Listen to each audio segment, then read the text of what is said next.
Hi, welcome to Shrink Wrapped. I'm Allison Colarosi here with Dr. David Colarosi, and we are here to talk about all things pop psychology. And more importantly, what is David doing with his life? I'm really into The Bachelor right now. I'm all things Bachelor. I know, it is like ruining my life right now because I just don't understand. I do not understand the concept. I don't know why you'd ever put yourself in that situation, and it causes me a lot of anxiety. When you're driving down the road and there's a car accident, don't you like to look over and see what's happening? I feel like The Bachelor is a week-by-week chance to look at a social car accident. So that's why you like it? I don't know. I'm trying to think of like an analogy. This is probably why I got in. The unflattering truth is that one of the reasons why I got into psychology is because I like to know what's happening in other people's lives. And The Bachelor is like a huge social experiment that I just get to watch. But it's not the best in people. Like nothing. Like I don't feel like it's bringing out the best in those women at all. Like it's bringing out the worst in them that they're going to have to relive for their whole lives, which is so terrifying. And also, I don't think it brings out the best in the dude. Like he's just making out like I think he's willing to suffer. He's willing to suffer, but like I mean, like we are in pandemic times, and also they quarantine. There's no COVID there. I know, but STDs have to be rampant in there. Like he's making out, like you can't, like that's just gross. That would be hilarious if at the end of the show they said like, so one of these women had herpes. You don't think that's happened? They've tested everybody. I'm sure it's got to be a totally clean group. Gotta be. No. The liability. How do you test for herpes unless there's an outbreak? I think you can. I don't know. I don't think you. No, I don't think. All right, so. we're derailing this. Allison is not a fan of the Bachelor. I keep trying to make her watch it with me. She It causes me a lot of anxiety, and I don't know why. I can't pinpoint it. I wish the psychologist knew. Do you have a thought?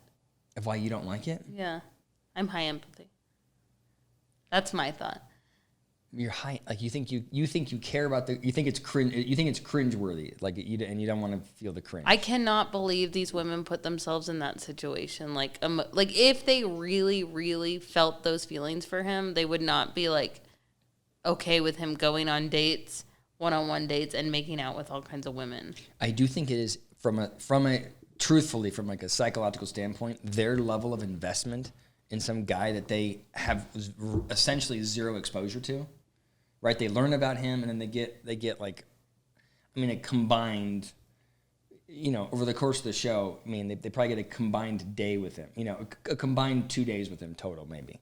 I mean, so far, it's hardly any contact, and they are head over heels in love with this guy. And are they? I feel like I would be so turned off by him if I met him, just because, like, he's making out with everybody. You don't have any quality time. He's being intimate with all those people, supposedly, like. Which is, can I just tell you, is hilarious. Be vulnerable. And they're this like. This guy is, you got to get closer to the microphone. This guy is heavy. First of all, he's heavy makeout, and he really wants everybody to be very vulnerable for him. That's like his test. Like, are you going to be vulnerable with me? And if you're not, you're out. I'd be like, that's his thing. Peace. Yeah. Let me tell you how bad it sucks to be in this house, okay? I don't think he would last very long. I know. I would definitely not. Like, I couldn't get dressed up every night like that. Like, who has that many evening gowns? They wear a different evening gown every night. You didn't know that they provide them the gowns. You do? For sure. For sure they provide them the gowns. Well, since COVID started, I can't be bothered to wear anything but stretchy pants. So I would be like, I'm doing this whole Bachelor thing, and Allison is like not embracing it the way that I would have thought that she would have. She's not feeling my Bachelor focus. I can't get into The Bachelor, but there's a lot of things that I can't get into that lots of people are into. But you're into My 600-Pound Life, which I physically can't sit. I hate that show. Well, that and you watch is a dumpster. And you watch Sister Wives. Okay, Sister Wives. I do like Sister Wives. She's like trying to act like she's like a little bit, 600-Pound Wife, Sister Wives, Below Deck. Oh, I do like Below Deck. That's true. I like you're not, and anything with a costume. Yeah. I like historical fiction. All right, so I'm into The Bachelor. Mm-hmm. Can I say one thing that I think is interesting about The Bachelor, just as far as, and I've talked about it on one of these videos, but what I think is super fascinating about how attracted they are is I think it's not because they're trying to please the camera. I think it's the anxiety tied to the camera. I think the anxiety of being filmed leads people to have all of the physical symptoms of being sexually aroused. And as a consequence, they think they're in love because you have this misattribution of arousal. Well, that's my theory. I find that theory interesting. But it is interesting. But I don't feel like when I'm super terrified, I'm aroused. That's because you know you're terrified. But if you were to evaluate how attractive I was, there's like so much research. If you experience a traumatic event with somebody, the rate of falling in love with that person is very high, relatively, compared to just interacting with a normal person. When you experience trauma, it brings you closer together. And part of that is you're so fearful that in that moment you connect with the other person. Yeah. I also heard that doing new things with people makes you fall in love with them. Yeah. Where did you learn that? You're going to have a good place you learn, and I'll tell you where I learned it. It's not a good place. Where did I learn it? I don't know where you learned it. I think I learned it in psychology. I learned it from Neil Strauss. That's what I... I read that book too. Neil Strauss, who is like a fantastic author, wrote for Rolling Stone, wrote The Dirt, the Motley Crue documentary. I mean, I love him. Wrote this book called, I want to say it was called The Bible. The Pickup Artist Bible, whatever. He wrote a book about how to be a pickup artist where he embedded himself in this pickup artist culture. And he learned all the different tricks to how to game women. And when I used to be a therapist on a college campus, I had multiple boys come in and be like, this is how I'm getting girls now. And I'm using the game. And so I read the game, and it is I'm trying to think of what it's a horror, the messages, it couldn't be worse. Even I was like, this is beyond misogynistic. It's a terrible book. I read it because you told me to read it, and I did not like it. It's not good. Yeah. But one of the things they talk about in there is that you want to psychologically make your date feel like they've dated you for a long period of time. So you do this phase shift where you take them out to breakfast and then a break, and you go to some other new location to lunch, new location, dessert, new location, afternoon activity, new location, dinner. And by the time you get them home at night, they've been on 7 different dates. It feels like they've dated you for 7 weeks, and they're more likely to sleep with you. It's a terrible book. Why did you have me read that? I think it's because it was very popular, and I was interested. And I don't know. It was a long time ago. That also cost me anxiety. Yes. He then, by the way, he wrote a book that was the opposite of his first book, saying, I'm sorry, that was a disgusting book. Anyway. Anything you want to talk about as it relates to Rachel Hollis? Yes, I did her coaching this week, her New Year's coaching. It was so good. Well, it wasn't. Actually, it was mediocre. I wouldn't say it was so good. So she goes, hey, I'm going to do this Rachel Hollis thing. And she loves Rachel Hollis. So I'm going to do this Rachel Hollis thing. So I take the kids for a few hours so she can do this coaching program. I must have been gone for 15 minutes, and I call her, and she's like, hi, how are you? And I'm like, I'm good. How are you? Oh, it's good. I go, are you crying? And she goes, yes. Yes, I am. I was crying because we were doing a gratitude meditation, which is like a beautiful. It is, but so we have to I think we need to give Rachel credit where credit's due. Yeah, so that was good. And so it was a good coaching, less professional than, like, there was more than a few mishaps in it. There were mishaps in it? Yeah, just like too much like giggling and stuff that wasn't related to the coaching. Though, at these events, the person that I always appreciate listening to is Dave Hollis, and he was noticeably absent for me. I was really? Like, oh, he's not in it. Yeah. I thought that, so is he totally out of the Rachel gang? I don't know. She talked about like her emotions last year, and she had 4. One was fear and anger. She talked about her. You got to give more context. She talked about her emotions last year. Yeah, she was just talking about like how would you talk about your emotions last year, and she said hers was like she had 4, but one was fear and anger, and there was another one, and then there was pride. But the anger one, no, sad and anger. She was sad. She was sad for the loss of her marriage. She's like, there was a lot of anger tied up into that, but she made that decision. And she feels like she made the right decision for her. She feels like she made the right decision for her kids and also for her family. And for him too. So it's just interesting because I do appreciate him speaking. I think he's kind of cheesy most of the time, but at the conferences he is a great speaker. I think he's super cheesy, but I am not inspired by him, but I do think that the ability to create content every single day. I follow him on Instagram. Every single day creates content. I mean, that's a skill for sure. But you got to talk about what did you learn? Just like what did you experience on it? Well, I mean, nothing was very new.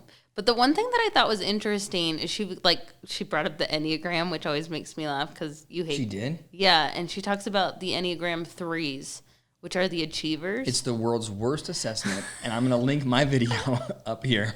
There was zero data supporting the Enneagram. Zero. Even if you go to like the test site of any of the Enneagrams, they will say, not a lot of science here. It feels good, lots of fun, but no science. All right, go ahead. But she kept like going back to how her achievers need to calm down, like achievers and blah blah fellow achievers and hustlers, and I think that's not me. No, I don't think it is. How come I'm not that way? I want to be that way. Why do you want to be that way? An achiever? You can achieve things without being an achiever. So what's the difference? What are they talking about? Well, I don't believe in the Enneagram, but I think what you're saying is that some hyper-competitive, type A type of person. That's a box checker? I don't know the definition of a 3, but I think that you're like equating it to success. Yeah. You could be successful and be another number. Okay. I mean, that's a silly. Do you know what I'm saying? The dark side of being an achiever is that I am sure that it consumes her life. I'm not a 3. Yeah. I'm like a helper or something on that thing. Well, you took it? Yeah. Yeah. And so she talked about how important it is to go through a gratitude practice, which I agree. It does make you feel better to do that. I got to think about all the people I'm grateful for. Did you spend extra time on me? See, look you're on it. I feel like I could have taken up a little bit more space on me there. There's a lot of other people there. You're number one. The other thing that was good was like doing a vision board with your kids for the year, which I thought was a great idea. It's like on Pinterest, like what do you want your year to look like? It'd be interesting to see what Enzo wanted to put on his vision board. It'd probably be ninjas. That would be a cool thing to do. Do you think we should do that? Yeah, that'd be good. You could do it on Pinterest so you don't have to do magazines, but I think you should do it. That'd be fun. But I'm just so curious what would be on his vision board. What do you think? He's really into skiing right now. Yeah, be all skiing. Be skiing and ninjas. Yeah. Yeah. Wait, but what? So besides the gratitude board and her emotions over the last year, what was she having you do? She just went through she reminded us about the 80-20 principle, which she says 20% of your time towards something produces 80% of the result. And I've heard that. I used to be in sales, and I've heard that like 20% of your customers will give you 80% of your business. So you need to focus your time.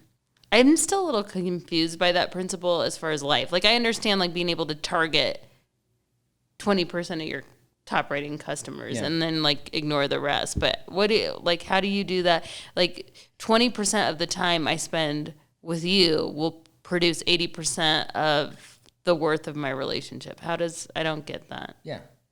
So I think I'm going to butcher this. And so anybody listening, sorry, I'm going to get this wrong. I think it's called I don't know why I want to call it the Pareto principle, but I think that's not That what is it's what called. she called it. Is that what Yeah, it's called? yeah. And I think it comes from farmers.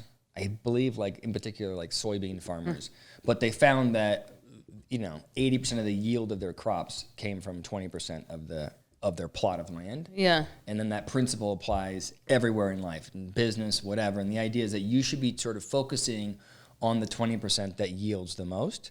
But if you think about it like in a relationship, the idea would be that 20% of the time that we spend together is the valuable part of it, right? Mm-hmm. Which I think is true. 80% of the time, we're not even talking. We're just like moving around the kitchen, getting crap ready for the kids. That's not building our relationship as much as if we actually sit down. Mm-hmm. And so if we were to audit our day and go, this time is the valuable time, we should make sure that we're doing that versus saying, oh, we watched TV together, so we spent time together today. Mm-hmm. I think that's the idea. Okay, well, I like that. What about would you do it with fitness? I don't know. You're the fitness person. You're like the most, well, let's talk about that. You are like the most diligent exerciser, worker-outer that I've ever encountered. I'm just consistent. I'm not like. I think I said, didn't I say consistent? You said diligent. All right. Diligent.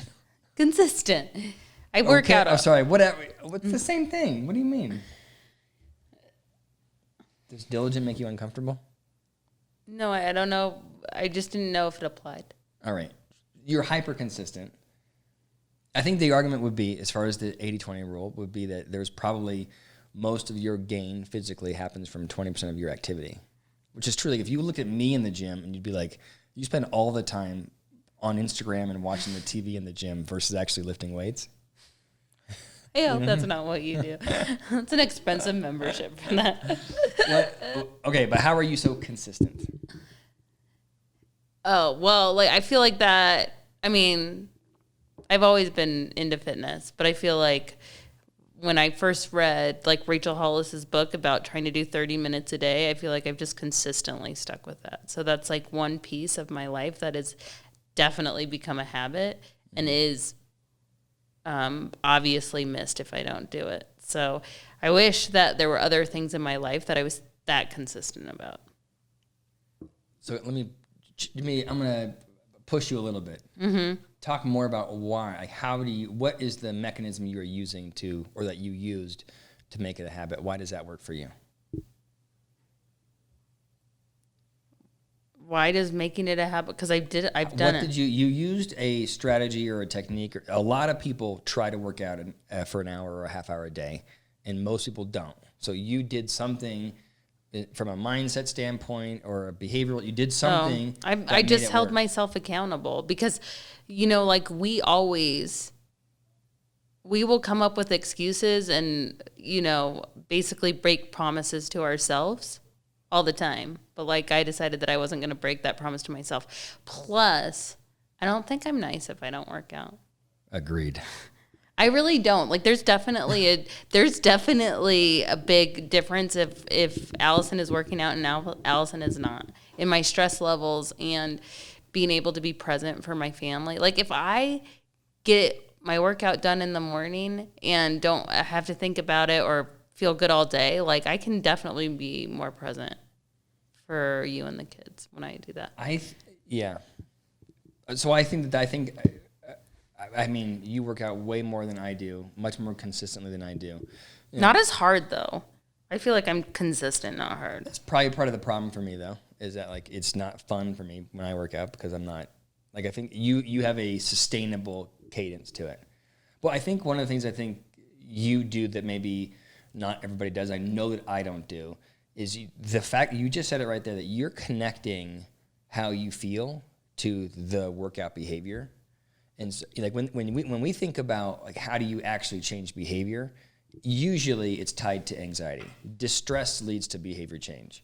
Mm. And if you can link your feeling bad or your mood or whatever to working out, then when you feel distress, you're blaming it on the fact that you haven't worked out. And so I think the fact that you made that connection, like I'm not doing what I want, I'm not behaving the way I want to behave as a wife or as a mom or at my job if I'm not working out, Like Yeah. you're creating a pain. The pain point for you is clear, and the solution is clear. I think a lot of people don't create the connection. So when they just feel like crap and they're not working out, they're not connecting. It's because I'm not working out. They just didn't work out, and they feel like crap today. That's a really good point. And I feel like that has also evolved with diet too for me. So like I rarely eat unhealthily anymore because I eat chocolate all the time. True. No, she doesn't. Now I'm mad. This is what she does. Is she goes and she buys a whole bar of chocolate. Like the dark chocolate sea salt with like little almond shavings in there. She gets it and she has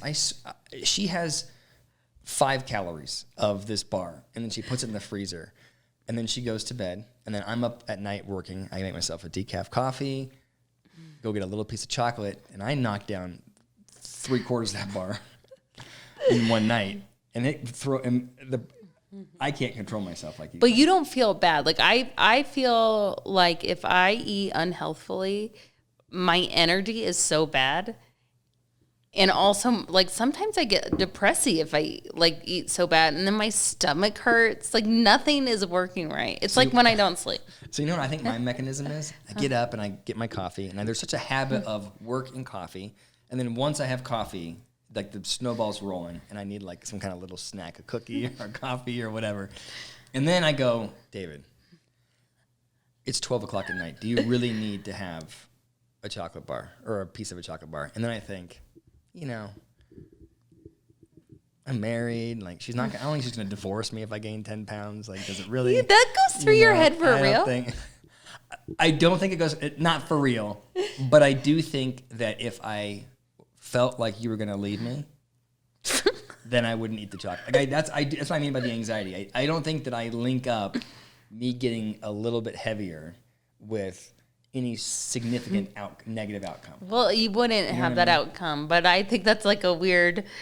Well, that's what I mean. That's what I mean by the anxiety driving it. But what about, here's the other thing. You and I don't drink a whole bunch. Like, we probably drink more in our youth, but I feel like our alcohol consumption has gone way down. And I think it is because, well, you never feel good, and I feel terrible if I drink now. Like, terrible. And I don't like it. So if I'm drinking a beer, I'm just going, okay, this is 150 calories for... Everyone's annoyed by us by this, but this is true. Like, how do you not feel terrible the next day? I feel awful. I can't get behind it. We have some friends that just, like, have fun getting, like, really drunk, and I'm like, how do you handle the next day?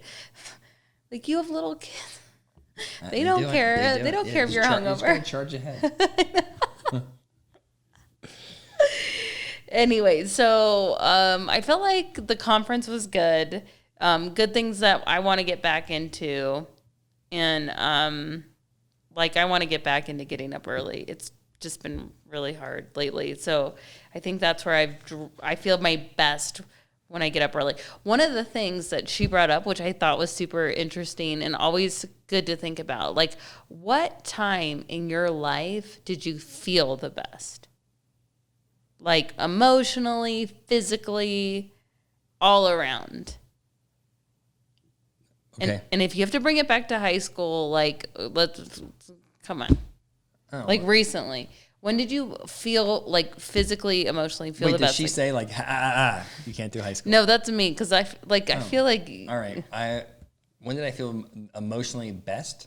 And physically, like, you had the most energy, you were excited, you felt good, positive, you felt good in your own skin.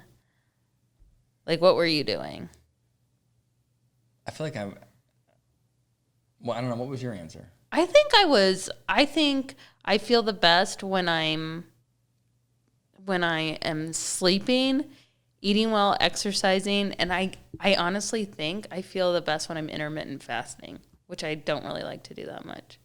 Yeah, that is for sure not mine. Remember that one time we did a 36-hour? That was so terrible. Yeah, we did a 36-hour. Yeah, that was brutal.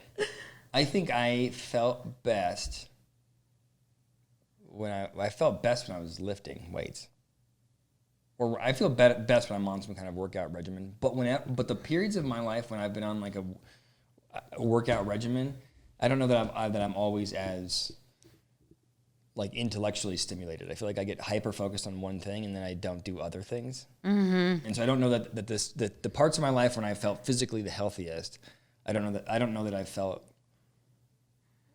intellectually as engaged. I wish that your fitness thing could be in moderation. Like, you're so all or nothing that, like... Okay, by the way, I run at least 3 times a week. You do. It's not like you don't do it, but like when... It sound like I'm just laying on the couch. No. But can you cancel your gym membership? No, I'm going to go to the gym. It's just a little kind of COVID-y over there. That's what I'm saying. Cancel till COVID's done. They make me... Okay, we'll talk about it later.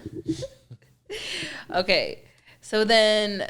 The one thing that I thought was good, too, is if you feel like you need to fit more in your life right now, what would be the trade-off? And there's going to be trade-offs. So, like, if you want to exercise more, then, like, you may need to lose an hour of sleep. Yeah. Yeah. That's the trade-off I got to do. Yeah. What's your trade-off? I feel like I want to get up earlier so I can focus on, like, other things outside of work, kids, and family. A passion. I think it'd be so good for you to. I would like it if you focus on a passion. I know. I mean, it doesn't have to be whatever. But it's hard because of the time, and like I feel like the emotional. This goes back to emotional energy. Like, I feel like the emotional energy outside of work and family and stuff. Like, it's just like trying to remember all that stuff. I don't give myself that time. Like, just, I still have to, like, address all those thank you notes. Things like that. Like, I wouldn't give myself time until that's done. And that's never, the list is endless. Why don't you choose this? Why don't you choose a passion versus doing that? For Enzo's birthday party, he got a bunch of presents, and Allison bought, like, whatever it was, like 26, 20, whatever, 30. You have 30 different cards that you're filling out with Enzo. Mm-hmm. Like, you're the best mom in the world for doing that, and I would rather walk into oncoming traffic than do that. I mean, like, it takes per card. It's like 5 minutes. It's good to teach him gratitude, though. Oh my God! But the burden on you, like, it's a taxing thing. The whole thing is a burden. Like, everything about it. That's what I mean. Like, maybe that's what you, instead of getting an hour. But I feel like you're so exhausted by the end of the day because you're doing stuff like that. Like, you could spend the same time with him and play Trouble. But I'm trying to instill, like, gratitude for him. Like, I think that's like a good etiquette to instill. You also do a Spanish box with him and our 2-year-old. Which requires calorie burn on your part to do. I enjoy doing Spanish with them. I do. One of my majors was Spanish, and I really enjoy Spanish, and I feel like I'm learning. I mean, I think it's good. Like, I'm not being critical of it. I'm just saying that I think you, at the end of the day, you hit the pillow and you're exhausted, and I don't think you do anything. There's no, except for working out. There's no, like, Allison time. Like, there's no time where you just have the energy to focus on what you want to do. Mm-hmm. Whereas I feel like I do have energy at the end of the day to do that because I feel like I'm not doing things like... Yeah. Now you could argue that if you weren't doing it, then maybe I would have to do that kind of stuff. But I would argue that you don't have to do that stuff at all. You can buy pre-made thank you cards, just make him sign his name. And be like, say thank you. You know, I mean, come on. That's so hard what you're doing. Yeah. Okay, so here's some facts I found that I think would be interesting. This is a true false? No, I just want to get your thoughts on, like, young kids are purposely overdosing. Like, recently, like, 12-year-olds on, they, like, learn because of COVID, they're at home and there's probably, like, mistreatment. Like, mistreatment can mean several things, like being abused sexually, also being neglected, being abused physically. So the kids are trying to kill themselves. Yeah, at a young age, and it's gone up exponentially. Yeah, I believe that. And alcohol consumption from 2019 and then into 2020 has gone up 252%. That's crazy. Isn't that crazy? And so kids are probably like seeing their parents cope with COVID that way, and they're not in school. So they have the article was saying they have less supportive like adults around them. And it's crazy. Like so terrible. Like one of the stories they were telling was about a 12-year-old that had tried to overdose on Tylenol. And he was like, well, I just needed to get away. Like, he was clearly being abused, and he had no other way out. So sad. So I don't know what to say, but that's I believe it. I just felt like we should bring that up. Here's another thing that should be interesting. What is the difference between worry and solving a problem? The difference between worrying about action? The difference is action? Yeah. Like, some people think that they're solving a problem when they're just sitting there worried and perseverating. So, do you have any thoughts on that? I mean, I don't have, those are like both. Because I have friends that are worriers, and they're just probably, they don't do anything to just sit and worry. I think I can do that. You should just worry about things that fall within your circle of influence. If you can't influence something, you should probably not worry about it. And if you can influence it, then you should influence it. And if you worry about stuff, are you just causing yourself anxiety? If you're just sitting there worrying? Yeah. Yeah.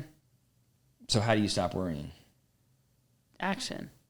What if you can't influence it? What if you're worrying about something that falls outside of your circle of influence? You can't control it, but you're worrying about it. Then what do you do? I don't know. What do you do? I don't know. That's hard. I don't know, but that's where the conversation always goes. Like, people always go, I don't want to worry about this anymore. And it's always like, well, you know, do X, Y, or Z. But if something is truly outside of your control, there's very little you can do beyond distracting yourself or figuring out, you know, if worrying serves you in some way. But, you know, other than that, it's hard to stop. So you got to wonder about all these people that like sit and watch the news and get worked up politically all the time. I think the news is so bad for people. So I think it's, not only do I think it's bad for people to watch, but I think it is a massive waste of time. To me, it is, I know this is sort of like counterculture. Everybody thinks you should be aware. But I think you could read the paper on Sundays for 30 minutes and you'd get a pretty good read on what happened over the last week. You do not have to get up every day and read the Wall Street Journal front to back. Yeah. You know what I mean? Like, that kind of constant consumption of the news, and I don't care what side of the political aisle you're on, consuming the news all the time, I think distorts your version of reality. Like, you think you're in the news, and these are things that are happening far away from you that you have no control over at all. Does nothing but just burn calories and waste your time. And, well, not only waste your time, but I feel like if you wake up to like negativity, like it sets you up for negativity all day. Yeah.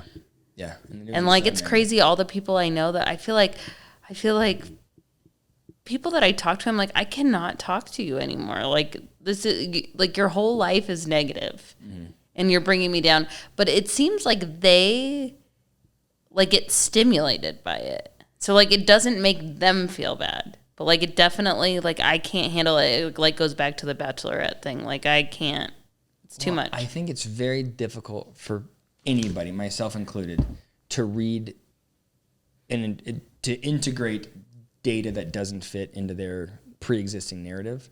So when they're reading the news, if they already have that negative slant, the news is just saying, this is an emergency, this is an emergency, this is an emergency. This is bad. This is bad. The world's going to blow up. And I think that there's this sense of, I have to watch this. I have to be, informed. I have to be informed. But it's like, for what? Like, for what purpose? Like, what are you doing? And I get it. You should be informed once a week. But I really don't think that there's a need for constant consumption. I listen 10 minutes in the morning every day, though. It's not constant, but it's like the first time. I don't think you have a problem in this area. Like, you have a healthy consumption rate. Anyway, thank you for joining tonight. This was fun. Thank you, David. You. Yeah.